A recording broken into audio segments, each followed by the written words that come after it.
to have a posture of open heart in submission to the Lord.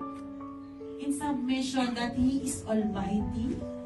He is the Creator of the heaven and the earth, mga kapatid. Kaya niyang ibigay lahat sa buhay mo. If you will praise, if you will repent, if you will ask, and lastly, if you will surrender everything to Him. So the tax collector at the temple was justified. Sabi in the last verse, diba?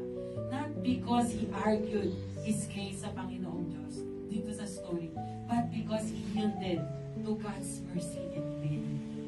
He clearly said that have mercy on me because I am a sinner.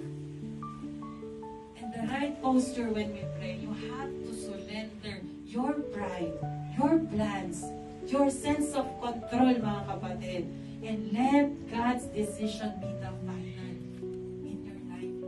Not on yourself na lagi tayong nagre-rely dun sa karunungan natin. Lagi tayong nagre-rely dun sa mga plano natin.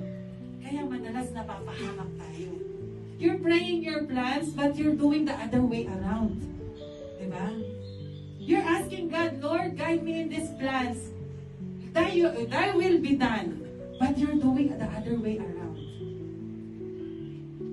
Mananalangin ka nga, hihingi ka sa Diyos ng gabay, pero iba yung ginagawa mo. God is telling you something, but you're doing it the other way around. God is telling you to stay on your job. In this job, I place you in this job because I want to. But because you want more salary, high salary, you will do your own will. You don't listen to God anymore.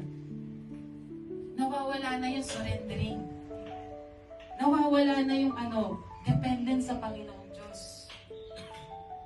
Nagiging self-centered palagi.